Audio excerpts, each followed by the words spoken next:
सभी को नमस्कार है। हम लोग आज कंपटीशन का मैथ शुरू कर रहे हैं। मैथ में भी एकदम शुरुआत से जहां से संख्या शुरू होता है वहां से शुरू कर रहे हैं। एकदम 1 2 3 सम संख्या विषम संख्या वहां से शुरू कर रहे हैं। ठीक है, ये किसके लिए क्लास हो सकता है?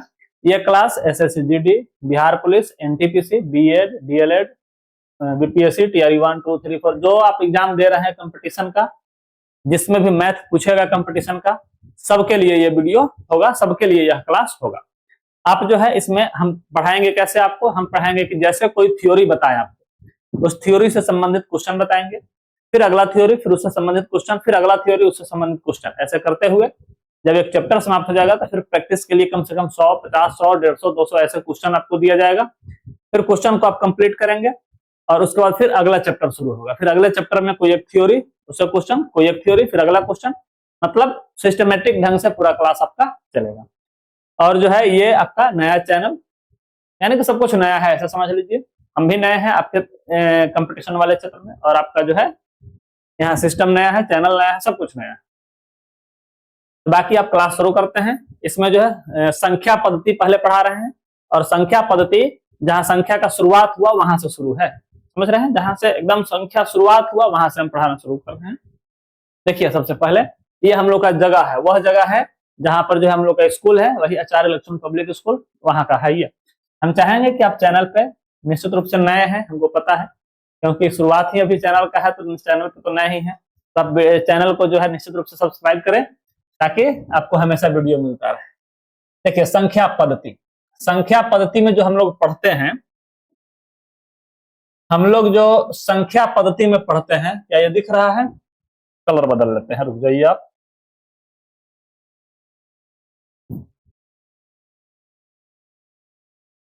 बस 1 मिनट।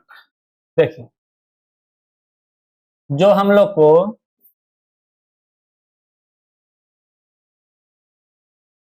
संख्या पद्धति में दिखता है, इसमें संख्या को 2 भाग में बांटते हैं। हम पूरा बताएंगे आपको, केवल ये शुरुआत यहां से देख लीजिए, फिर हम आपको अगला स्लाइड आपको दिखाते हैं जिसमें क्या है, आपको देखने में अच्छा लगेगा। ठीक है, इस संख्या पद्धति में पूरे संख्या को 2 भाग में बांटते हैं। 2 भाग में कौन कौन?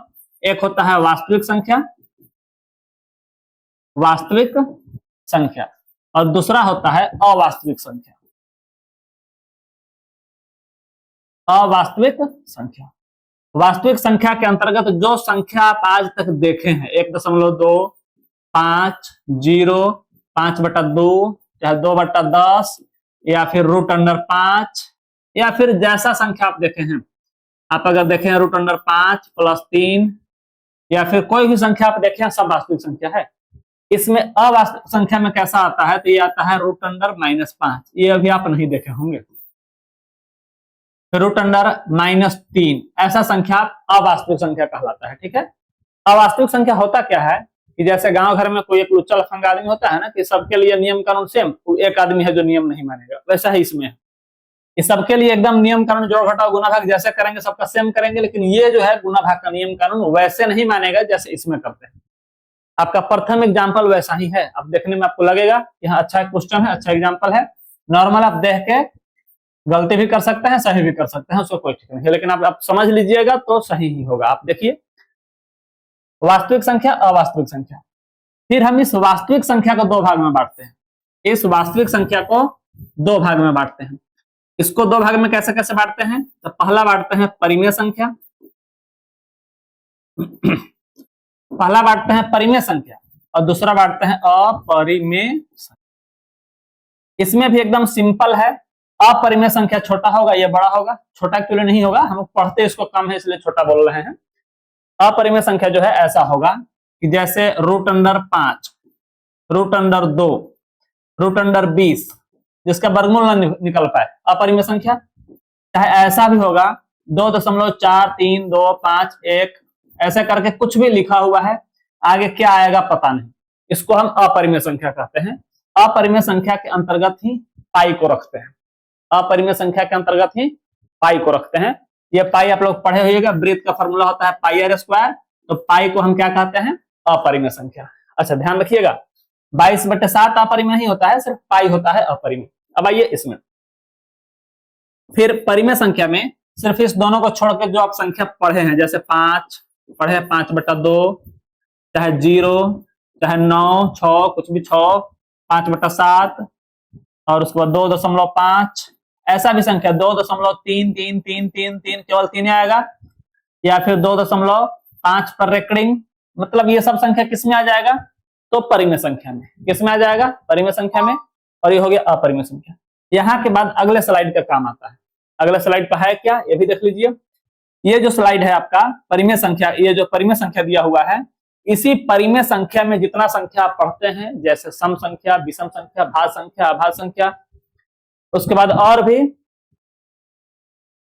सम, विषम, भाज्य, अभाज्य, परिमेय, मतलब कि जो कुछ भी इसके बाद आप पढ़ते हैं, सहभाज्य संख्या, ऋण संख्या, ये सब कुछ किस में आता है, परिमेय संख्या में आता है।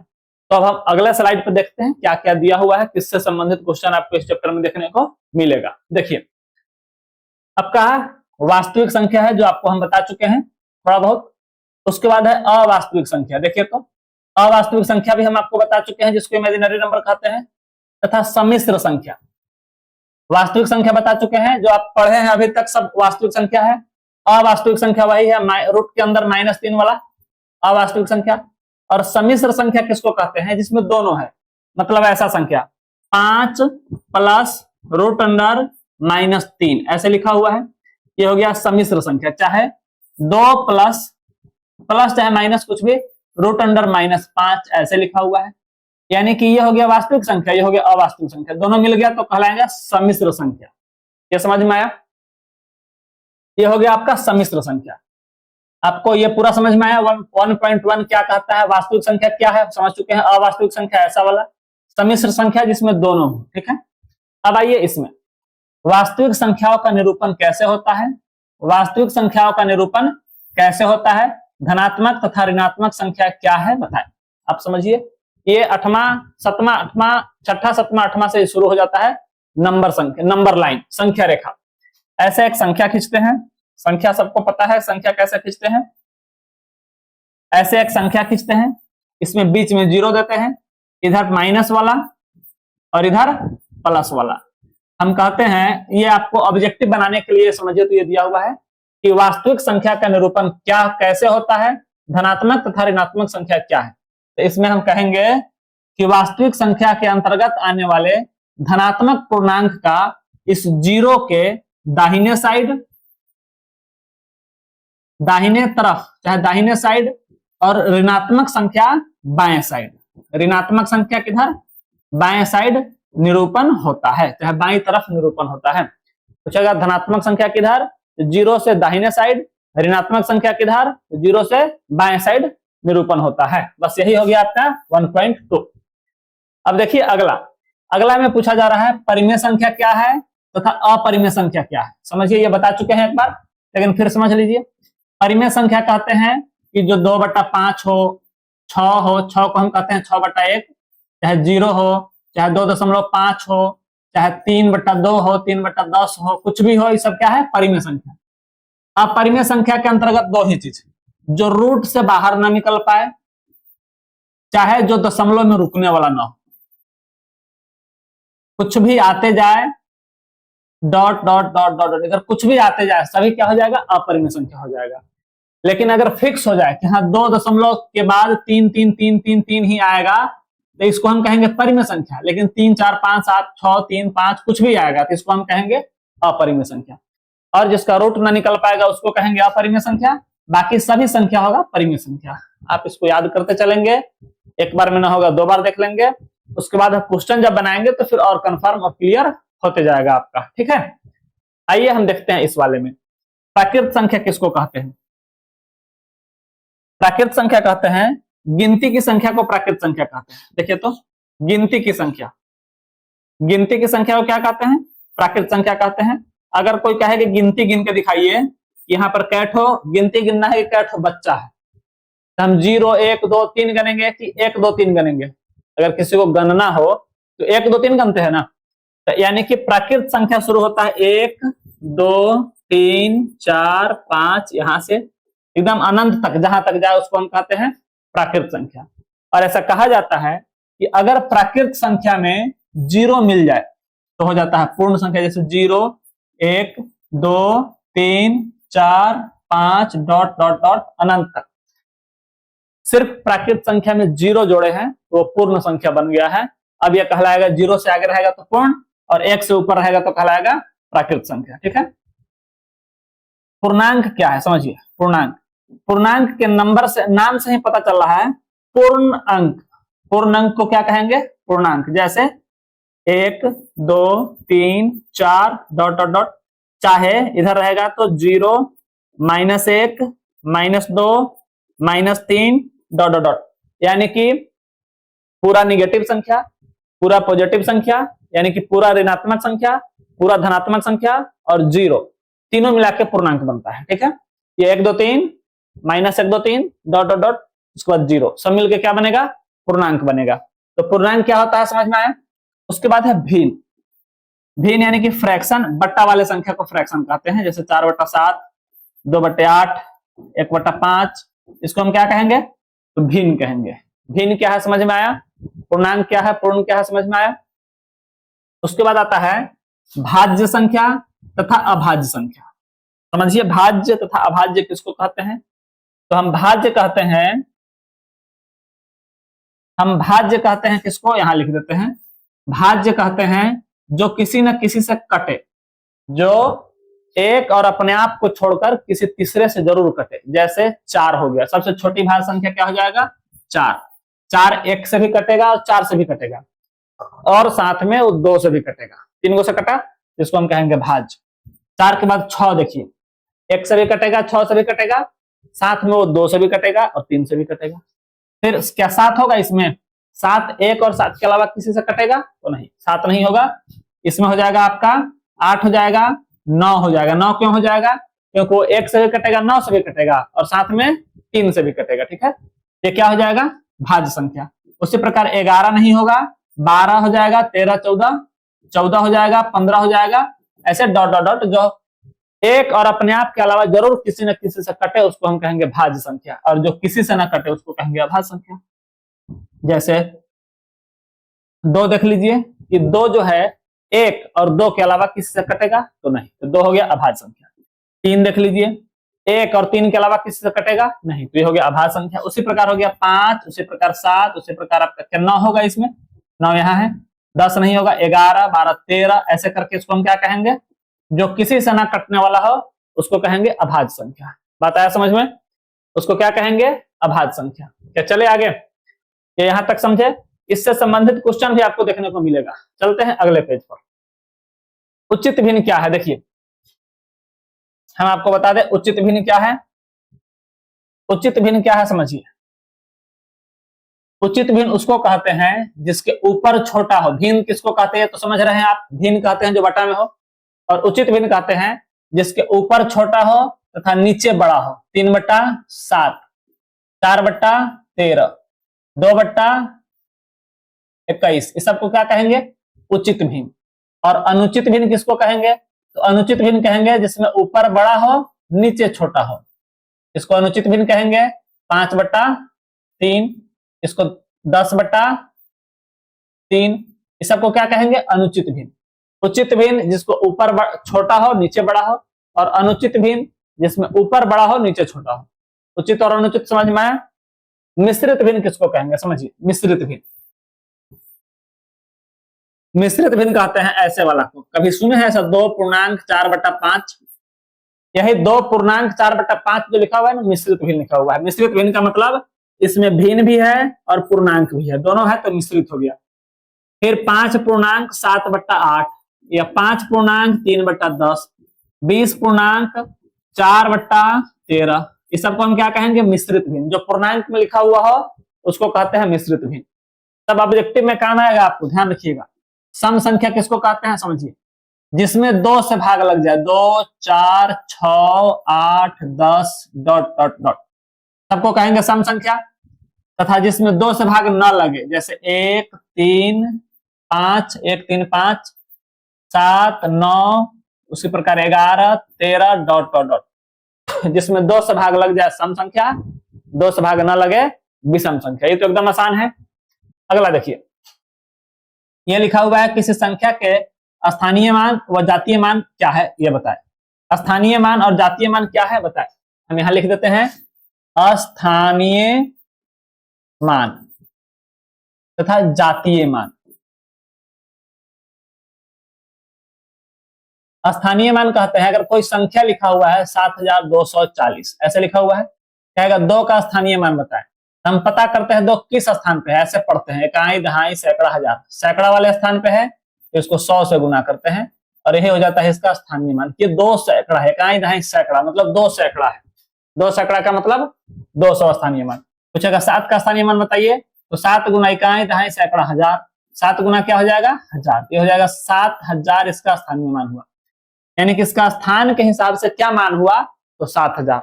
इसका क्या मान हो जाएगा जीरो का 1 से गुना करते हैं। इकाई वाला है तो इकाई को 1 से गुना करेंगे और इसका जीरो का जीरो ही होगा, ठीक है। बाकी 4 का 40 हो जाएगा, 2 का 200, 7 का 7000। ये समझे सबको स्थानीय मान। और जातीय मान क्या होता है, अगर यही संख्या यहाँ लिखा हुआ है, पूछेगा जातीय मान बताइए। जातीय मान का मतलब होता है फेस वैल्यू। जातीय मान का क्या मतलब होता है फेस वैल्यू, और ये जो दिखता है वही होता है। 4 है तो 4, 2 है तो 2, 7 है तो 7, और कोई चेंजिंग नहीं। केवल ये आपको जान लेना है कि जातीय मान में कोई चेंज नहीं। पूछेगा 2 का जातीय मान 2, 7 का जातीय मान तो 7, पूछेगा 7 का स्थानीय मान तो 7000। यहाँ स्थानीय मान का मतलब 1000 से गुना, ठीक है। स्थानीय मान का मतलब जिस स्थान पे है उस स्थान से गुना। जैसे 1000 पर है इकाई दहाई सैकड़ा हजार तो 1000 से गुना, सैकड़ा पर है तो 100 से गुना। तो हम उम्मीद करते हैं कि जातीय मान और स्थानीय मान आप समझ गए। क्या हम ऐसा उम्मीद करें कि स्थानीय मान आप समझ गए और जातीय मान आप समझ गए, ठीक है। उसके बाद आ जाइए आवर्त संख्या। समझिए बात को, ये क्वेश्चन अच्छा है। आवर्त संख्या, आवर्त संख्या क्या है, अगर आप डिटेल पढ़िएगा या 9th क्लास में पढ़े होइएगा कि अगर 2/20 लिखा हुआ है, या 2 बट्टा मान लेते हैं, हल्का ले लीजिए, पहले लिखा हुआ है आपका 21 लिखा हुआ है आपका 2/4। क्या लिखा हुआ है 2/4, चाहे लिखा हुआ है 3/4, चाहे लिखा हुआ है 7/8, चाहे लिखा हुआ है 5/15, लिखा हुआ है आपका 2/13, ऐसे करके लिखा हुआ है, ठीक है।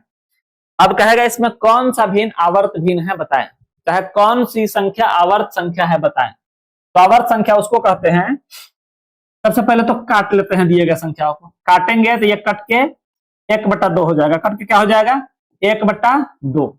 ये सब कटने वाला है नहीं, ये वो कटेगा, ये हो जाएगा 1/3। सबसे पहले हम काटेंगे संख्या को, ठीक है। और काटने के बाद हम देखते हैं ऐसा कि हर में अंश ऊपर वाले को कहते हैं, हर नीचे वाले को कहते हैं। अंश जो है ऊपर वाले को कहते हैं और हर जो है नीचे वाले को कहते हैं। तो हर में 2 और 5 के अलावा दूसरा कोई चीज नहीं होना चाहिए। 2 और 5 इसके अलावा हर में दूसरा कोई चीज नहीं होना चाहिए। जैसे यहाँ जो है 2 है तो ये हो जाएगा शांत संख्या। कौन सी संख्या शांत, आवर्त नहीं कहलाएगा, ठीक है, आवर्त नहीं कहलाएगा। यहाँ भी 4 है, 4 को हम लिख सकते हैं 2 गुना 2। यहाँ भी 2 के अलावा और कुछ नहीं है, ये भी शांत। यहाँ लिख सकते हैं इसको 2 गुना 2 गुना 2, यहाँ भी केवल 2 है तो ये भी शांत। मतलब 2 और 5 के अलावा कुछ नहीं होना चाहिए। आप यहाँ देख लीजिए 1/3 है, ये 2 और 5 के अलावा है कि नहीं है, ये हो जाएगा अशांत। चाहे इसी को हम कहेंगे इसी को हम कहेंगे आवर्त संख्या। क्या कहेंगे आवर्त संख्या, इसी को कहेंगे। ये 2/13 है तो 13 का गुणनखंड करिएगा तो 2 और 5 के अलावा क्या आएगा 13 ही रहेगा, ये भी हो जाएगा आवर्त। क्या हो जाएगा आवर्त। आप और एग्जांपल देखना चाहते हैं आप एक देख सकते हैं ऐसे कि अगर लिखा हुआ रहेगा 2 मान लेते हैं 15 लिखा हुआ है, हम इसका गुणनखंड करेंगे तो हो जाएगा 2/3 गुना 5, ऐसे हो जाएगा। अब 3 गुना 5 का मतलब 2 और 5 के अलावा क्या है इसमें 3 है, ये भी हो जाएगा आवर्त संख्या या अशांत आवर्त संख्या। क्या कहेंगे इसको आवर्त संख्या। अगर ऐसे लिखा हुआ रहेगा 2/2 अगर लिखा हुआ रहेगा 2 नहीं 3 करिए, 3 अगर 15 लिखा हुआ रहेगा ऐसे 3/15, तो हम पहले इसको काटेंगे 1/5 हो जाएगा। अब 1/5 को हम देखते हैं कि 5 में 2 और 5 के अलावा और कोई है तो नहीं, सिर्फ 5 है, ये हो जाएगा शांत। इसको क्या कहेंगे शांत। तो हम समझे, हम ऐसा समझते हैं कि आप समझ चुके हैं और हम आगे बढ़ते हैं, ठीक है। शांत अशांत समझे, चलिए आगे देखते हैं, ध्यान से समझिए। यह है आपका सहअभाज्य संख्या। क्या है? सहअभाज्य संख्या। आइए देखते हैं, थ्योरी का अंत है, अब क्वेश्चन चलेगा आपका। अगला है आपका सहअभाज्य संख्या। सहअभाज्य संख्या क्या होता है? सहअभाज्य संख्या ये जोड़ा में संख्या होता है कि वैसी दो संख्या है जिसका मासा 1 हो, उसको हम सहअभाज्य संख्या कहते हैं। जैसे 3 और 5, इसका महत्तम निकालिए, 3 और 5 का मासा निकालिए तो हो जाएगा 1। HCF ऑफ 3 और 5 क्या हो जाएगा? 1। इसको हम कहेंगे कि यह सहअभाज्य है। क्या है? सहअभाज्य संख्या है। अगर रहेगा 5 और 15, इसका मासा निकालिएगा। मासा का मतलब होता है कॉमन, इसमें कॉमन क्या निकलेगा? 5, यानी कि मासा क्या निकला? 5। HCF ऑफ 3 और 5 का, 3 और 15 का क्या निकल गया? 5 और 15 है ना, 5 और 15 का हो गया 5। क्या ये 1 हुआ? नहीं, तो इसको हम कहेंगे यह सहअभाज्य संख्या नहीं है। यह सहअभाज्य संख्या नहीं है। अगर लिखा हुआ रहेगा 6 और 12, लिखा हुआ रहेगा 6 और मान लेते हैं 13, क्या इसमें कोई चीज कॉमन है? 6 और 13 में कोई कटेगा? 6 और 13 कॉमन है कुछ इसमें? नहीं, तो इसका भी HCF निकालिएगा तो ये हो जाएगा 1, और हम कहेंगे कि यह भी है सहअभाज्य संख्या। वही सहअभाज्य संख्या चाहे सहअभाज्य संख्या एक ही बात रहेगा। 13 और 15, इसका भी HCF निकाले हैं हम, HCF तो हो जाएगा 1, इसको भी हम कहेंगे कि यह है सहअभाज्य संख्या। लेकिन अगर हो जाएगा 20 और 30, इसका मासा निकालिएगा तो हो जाएगा 10। ये 20 और 30 है, HCF निकालिएगा तो हो जाएगा 10, तो हम कहेंगे ये सहअभाज्य नहीं है। सहअभाज्य संख्या क्या है? तो नहीं है। पता है समझ में? सहअभाज्य संख्या क्या है समझ में आया? तो क्या और कुछ बाकी है इसमें? और कुछ बाकी है तो नहीं। अब हम चलते हैं क्वेश्चन पे। इस सबको रिवीजन ठीक से कर लीजिएगा। अब हम आपको बताते हैं क्वेश्चन। क्या बताते हैं? क्वेश्चन। देखिए पहला क्वेश्चन पढ़िए और बनाने का कोशिश करिए कि निम्न में कौन सी संख्या वास्तविक है। वास्तविक हम बताए थे कि जितना आप पढ़े हैं दुनिया में सभी वास्तविक ही हैं, सिर्फ ऐसा वाला जो है √−3, यही एक जो है अवास्तविक है। क्या है ये? अवास्तविक। हम इसको ऐसे देख लेते हैं, अवास्तविक कौन सा होगा इसमें। ये देखिए तो कह रहा है वास्तविक कौन है, वास्तविक खोजना है। ये तो वास्तविक है ही, वास्तविक है कि अवास्तविक है? ये अवास्तविक है, अवास्तविक, क्योंकि रूट के अंदर माइनस है, अवास्तविक। यहाँ भी रूट के अंदर माइनस है, ये भी हो जाएगा अवास्तविक। यहाँ भी रूट के अंदर माइनस है, ये भी हो जाएगा अवास्तविक। इसको सॉल्व करिए। ये है रूट के अंदर माइनस, फिर यहाँ रूट के अंदर माइनस। इसको अगर आप सॉल्व करिएगा तो आपको ऐसा लग रहा होगा कि माइनस माइनस प्लस √6 ऐसे हो जाएगा। आपको ऐसा लग रहा होगा कि ये माइनस माइनस प्लस और 2×3 6, तो रूट के अंदर 6 है, तो ये वास्तविक संख्या होगा। लेकिन ये वास्तविक संख्या तो है लेकिन ऐसे नहीं, वास्तविक संख्या है लेकिन ऐसे नहीं। कैसे है ये देख लीजिए। सबसे पहले इसको हम जब गुना करते हैं तो जो रूट के अंदर माइनस रहेगा, गुना करिएगा तो ऐसे निकलेगा। देखिए गौर से, ये 2 ठो माइनस मिलके एगो माइनस बनेगा। इसका रूल अलग होता है। ये रूल कैसे होता है आपको हम बताएंगे, लेकिन उतना पता चलेगा नहीं, लेकिन लीजिए बताते हैं। इसको हम लिख सकते हैं √2i। रूट के अंदर अगर माइनस रहता है तो उसको हम i कहते हैं। फिर इसको हम लिख सकते हैं √3i, ठीक है। यानी कि i का मान होता है √−1। i का मान क्या होता है? √−1। अब इसको गुना करेंगे ना, ऐसे हो जाएगा √2 गुना √3 गुना i², ऐसा हो जाएगा। अब ये हो जाएगा √6i², और i² का मान यहां से निकाल लीजिए। i² करिएगा तो रूट इधर आ जाएगा, स्क्वायर हो जाएगा, इधर बच जाएगा -1, यानी कि i² की जगह क्या बचेगा? -1। हम इस i² की जगह -1 रखेंगे और √6 से गुना करेंगे तो ये हो जाएगा -√6। ये हो जाएगा -√6, और गौर से देखिए तो माइनस रूट से बाहर निकल गया। इसका मतलब यह है वास्तविक संख्या। क्या है? वास्तविक संख्या। यह कठिन क्वेश्चन सिर्फ यही एक था। अगर आसान लग रहा है तो भी ठीक है, कठिन लग रहा है तो भी ठीक है, यही एक था।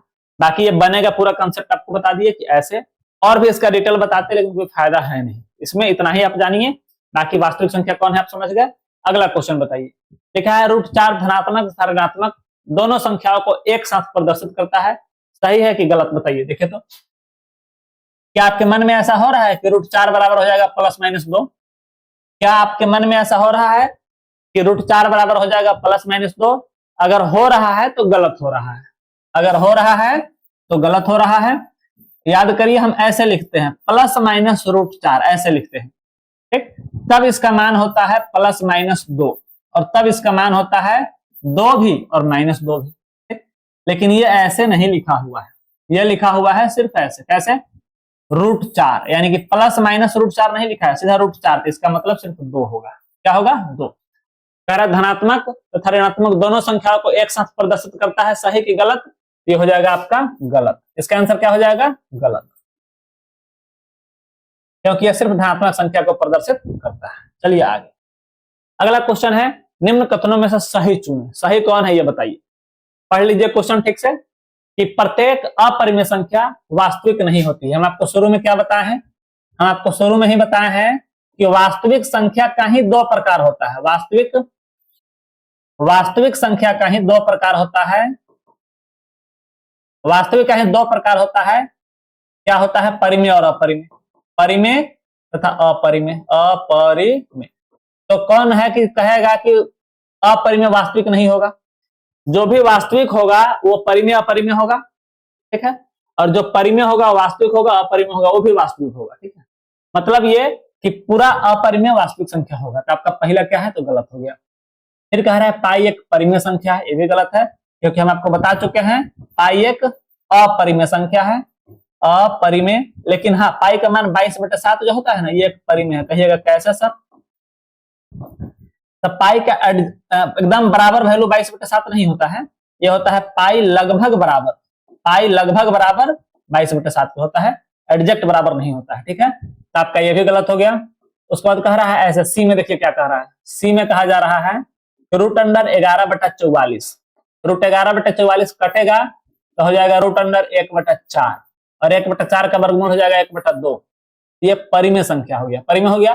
कह रहा है कि एक अपरिमेय संख्या है, ये भी गलत हो गया, ठीक है। अगला है डी नंबर।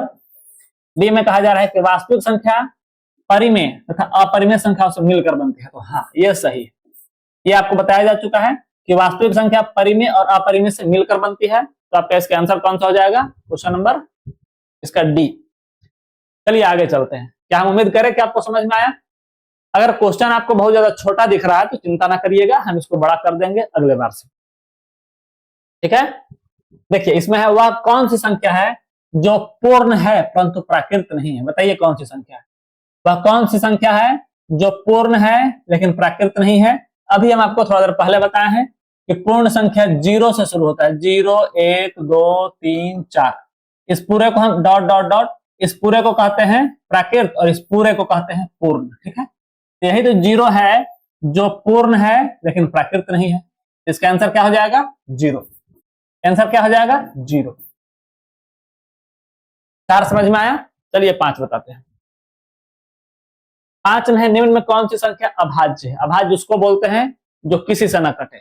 अभाज्य उसको बोलते हैं जो किसी से न कटे। ये करता है 13 × 91, पढ़े हैं आप? 13 × 91। ये करता है 19 × 57, 3 19। ये किसी से नहीं करता है, ये करता है 8 7 15 हो रहा है ना, 3 से कटेगा, 3 से 27 मरतबे, चाहे जैसे 29 मरतबे कटे वो कटेगा। बाकी ये किसी से नहीं कटेगा। तो आपका आंसर हो जाएगा सी 67। अभाज्य संख्या कौन है? तो 67। आप ऐसा क्वेश्चन आपको बनाने के लिए भी मिलेगा, फिलहाल ऐसा ही क्वेश्चन आपको बनाने के लिए भी मिलेगा, आप निश्चिंत रहे इस बात के लिए। आप ये देखिए निम्न संख्याओं में कौन सी संख्या उचित भिन्न है? उचित भिन्न का मतलब ध्यान रखिए, अभी हम बताए हैं। उचित भिन्न का मतलब ऊपर छोटा नीचे बड़ा। उचित भिन्न का मतलब ऊपर छोटा, खोलिए तो ये हो गया सम्मिश्र संख्या, ये हो गया ऊपर छोटा नीचे बड़ा। ये आपका आंसर हो गया ऊपर छोटा नीचे बड़ा, ऊपर छोटा नीचे बड़ा, ठीक है। एकदम हंसता खेलता आंसर है। सही कथन को चुने। प्रत्येक अभाज्य संख्या विषम होती है, गलत बात है। ए में लिखा हुआ है प्रत्येक अभाज्य संख्या विषम होती है। देखिए तो 2 एक अभाज्य संख्या है, 2 एक अभाज्य संख्या है, लेकिन क्या ये विषम है? तो नहीं। तो आपका ये गलत हो गया। ए क्या हो गया? गलत। बी देखिए, बी में 2 विषम संख्याओं का योग विषम संख्या होता है। 2 विषम संख्या को जोड़िए तो 3 और हम 7 जोड़ दिए, विषम संख्या है तो 10 हो जाएगा। 2 विषम को जोड़े तो ये सम हो गया। ये भी बोल रहा है 2 विषम संख्याओं का योग विषम होता है, ये भी गलत हो गया। सी में आइए, 2 सम संख्याओं का योग विषम होता है। देखिए तो 2 सम संख्या को जोड़िए, 2 और 4 जोड़िएगा तो हो जाएगा 6। तो ये भी गलत हो गया। दो सम संख्याओं का योग समय होता है, ठीक है ना, दो सम संख्याओं का योग विषम होता है, ये भी गलत हो गया। डी आ जाइए, एक सम और एक विषम संख्या का योग विषम होता है, हाँ ये सही है। देखिए 3 एक सम है, एक विषम है और एक सम है, एक विषम एक सम को जोड़ेंगे तो विषम होगा, ये सही है आपका ऑप्शन डी। कौन सा सही है? Option D. क्या पूरा एग्जांपल पूरा आपका ऑप्शन समझ में आया? चलिए आगे। जिस क्वेश्चन में डाउट होगा उस क्वेश्चन को आप कमेंट में लिख देंगे, हम उसको दोबारा अगले वीडियो में बताएंगे, अगले वीडियो कल ही आपको मिलेगा, ठीक है। देखिए ये क्वेश्चन है, ये क्या है, आंसर भी है, लीजिए इसका आंसर भी दिया हुआ है, समझिए इस बात को। इतना में 4 के स्थानीय और जातीय मान में क्या अंतर है? अभी आपको बताया है 4 का स्थानीय मान इसका क्या हो जाएगा, पढ़िए तो। इकाई दहाई सैकड़ा, सैकड़ा पे है तो 4 का स्थानीय मान 400, और 4 का जातीय मान किसी का तो 4 रहेगा, 4 कह रहा है, दोनों का अंतर बताइए, 396। जातीय मान स्थानीय मान का मतलब समझ में आया कि उसको जोड़ेंगे मतलब घटा देंगे, अंतर पूछ रहा है तो घटा देंगे, ठीक है ना। अगला क्वेश्चन देखिए, निम्न संख्या में कौन सी आवर्त संख्या, देखिए आवर्त, आवर्त का मतलब हो गया कि जिसके हर में 2 और 3 के अलावा 2 और 5 के अलावा कुछ ना कुछ हो, 2 और 5 के अलावा कुछ है, देखिए तो इसमें है 2 और 2 है, पूछ रहा कौन आवर्त संख्या, तो ये तो नहीं है, ये 5 है तो ये भी आवर्त नहीं है, ये केवल 2 गुना 2 गुना 2 है तो ये भी आवर्त नहीं है, इसमें 2 और 3 दोनों है तो ये आवर्त है। हर में देखना है शुरुआत में। अगर ये क्वेश्चन यहाँ ना समझ में आया 10 मिनट पीछे करके देखिए वीडियो को, आपको 10 मिनट पहले पूरा समझाए हैं इस बात को, ठीक है। चले आगे, ये 10 नंबर क्वेश्चन और 12 नंबर क्वेश्चन है। 12 नंबर का मतलब अंतिम क्वेश्चन है, लिखा हुआ निम्न में से कौन सी सहअभाज्य संख्याएं नहीं है। नहीं का मतलब सहअभाज्य अगर होता तो मसा 1 होता, इसमें सबका मसा 1 होगा, एगो का मसा 1 नहीं होगा, उसी को खोजना है। देखिए तो इसमें 9 और 16 इसको कटाइएगा तो किसी से नहीं कटेगा, इसका एचसीएफ 1 हो गया, एचसीएफ क्या होगा 1। ये देखिए तो 52 और 81 कह रहा है अभाज्य संख्या, सहअभाज्य संख्या नहीं है, तो 52 और 81 लिखा हुआ है। क्या ये कटेगा किसी से, गौर से देखिए, क्या ये कटेगा किसी से 52 और 81? हाँ 4 से देखिए तो नहीं कटेगा, है ना। यहाँ देख लीजिए ये कटेगा किसी से, और ये सबको देखिए यहाँ भी एचसीएफ 1 है, एचसीएफ 1, यहाँ एचसीएफ क्या है ना समझ में आए तो बना लीजिए, एचसीएफ ऐसे बनाया जाता है, आपको पता होना चाहिए। 52 ये घट के हो जाएगा एकदम 10, 11 में से 2 घटेगा तो 9, ये हो गया 7 में से 5, 7 में से 5 घटेगा, 7 में से 5 तो 2, 29 और 52, 29 इकाई 29, 3, 12 में से 9 घटेगा 3, 4 में से ये हो जाएगा 2, 23 और हो जाएगा फिर 29, 1 हो जाएगा इसका भी आंसर 23, यहाँ हो गया आपका 6, उसके बाद हो गया 23, 6 चौका 24, 6 तिरका 18, 5 6 और क्या हो गया ये 5 6, यानी कि इसका भी एचसीएफ 1 हो गया, किसी से नहीं कटेगा तो एचसीएफ क्या हो जाएगा 1। अब बनाइए, यहाँ 5 एक मरतबे तो 5 1 5 कट के पूरा क्या हो गया, ये तो बनाने आता है ना सबको कि नहीं आता है बनाने, एचसीएफ क्या हो गया 1, यहाँ इसका भी एचसीएफ 1, इसका भी एचसीएफ 1, इसका भी एचसीएफ 1, तो यही एक है जिसका एचसीएफ 1 नहीं होगा, आप निकाल के देखिए यही आपका आंसर होगा। अब चूंकि अंतिम क्वेश्चन है तो हम निकालिए देते हैं, 143 है, 221 है, एक मरतबे सबसे पहले लगेगा 143, 1 10 11 में से 3 घटेगा तो 8, ये हो गया 11, 11 में से 4 घटेगा, 11 में से 4 घटेगा, है ना, तो हो जाएगा 11 में से 4 घटेगा तो 7, ये 1 में से 1 कैंसिल, है ना। अब हो जाएगा 143, ये 7 एक अधिक हो जाएगा, यहाँ देखिए 10 13, 13 में से 8 घटेगा 8 5 13 5, 13 में से 7 घटेगा 713, इतना हो जाएगा। अब 68, ये 1 मरतबे तो 65 घट के हो जाएगा 13, 13 25 65, इसका एचसीएफ क्या हो गया 13, इसका एचसीएफ क्या हो गया 13, यानी कि ये 13 से कट रहा है, इसका मतलब ये सहअभाज्य संख्या नहीं है, यही आपका आंसर है। तो क्या हम उम्मीद करें कि आपको समझ में आया। अगर शुरुआत के 10 मिनट ना समझ में आया हो तो उसको दोबारा 13-14 देख लीजिए, एकदम काम का चीज है। उसके बाद इस क्वेश्चन को पूरा 10 क्वेश्चन को बनाइए और एकदम बना जाइए, ठीक है। मिलते हैं अगले फिर ऐसे ही 10 के आगे नंबर वाले वीडियो में, तब तक के लिए जय हिंद जय भारत।